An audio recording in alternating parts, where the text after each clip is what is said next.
মাত্র 1 মাস বয়সী বাছুর দিচ্ছে প্রতিদিন 1 লিটার করে দুধ। শুনতে অবিশ্বাস্য মনে হলেও এমনটাই ঘটেছে বাস্তবে। যে বয়সে মায়ের দুধ খেয়ে বেড়ে ওঠার কথা, সেই বয়সে নিজেই দুধ দিচ্ছে এই বাছুর। তবে প্রায়শই এমন ঘটনা শোনা যায়, কিন্তু বিজ্ঞান কি বলছে? কেন ঘটছে এই ব্যতিক্রমী ঘটনা?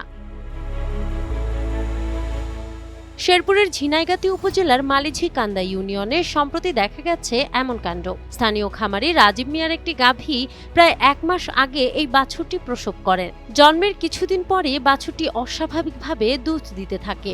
এতে চমকে যান তারা। বর্তমানে বাছুরটি থেকে প্রতিদিন প্রায় 1 লিটার করে দুধ পাওয়া যাচ্ছে বলে দাবি মালিক পক্ষের। অলৌকিক এই ঘটনা নিজের চোখে দেখতে রাজীব মিয়ার বাড়িতে প্রতিদিন ভিড় জমাচ্ছেন দূর দূরান্ত থেকে আসা শত শত উৎসুক মানুষ। এই বাছুর মাসখানেকের মতো হয়েছে, বাছুর বিয়েনির 5-7 দিন পরেই আর কি উলান আপনার ফুলে গেছে। এরপর থেকে আপনার টানার পরে দেখা গেছে যে এটার ভিতর থেকে দুধ বের হইতেছে। আমরা ডাক্তারের কাছে নিয়ে গেছিলাম ঝিনাইগাতি। ডাক্তার বললো যে এটা স্বাভাবিক। ওষুধপাতি দিছিল, ওষুধপাতি খাওয়ানোর পরেও আর কি দুধ বন্ধ হয় নাই।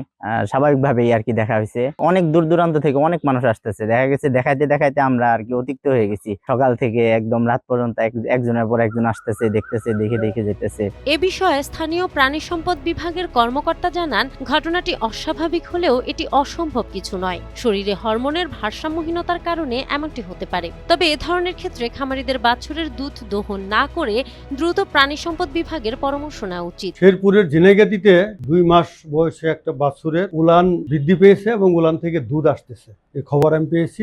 এই যে ঘটনাটা, এইটা একটা ব্যতিক্রমী ঘটনা হইলেও চিকিৎসা বিজ্ঞানে এটা একটা সুপরিচিত ঘটনা। চিকিৎসা বিজ্ঞানের ভাষায় বলে একে প্রিকুশিয়াস ল্যাকটেশন। আশ্চর্য ঘটনা নয়, এটি খুবই সুপরিচিত। অনেক জায়গায়, বাংলাদেশের বিভিন্ন জায়গায় হয়। এটা মূলত হয় হরমোনের ইমব্যালেন্সের কারণে এই ঘটনা ঘটতে পারে। বিশেষত যদি বাছুরের ক্ষেত্রে ইস্ট্রোজেন এবং প্রোল্যাকটিন হরমোনের আধিক্য ঘটে, যে কোনো কারণে হোক, উলানের যে গ্রন্থি আছে সেই গ্রন্থিগুলো খুলে যাবে এবং সেখান থেকে এই হরমোনের প্রভাবে দুধ আসতে পারে। তবে বাছুরটির শারীরিক সুরক্ষায় দ্রুত প্রাণী সম্পদ বিভাগের প্রয়োজনীয় পদক্ষেপ নেওয়া জরুরি বলেই মনে করছেন সচেতন মহল। নাহার দৃষ্টি, টাইমস টুডে।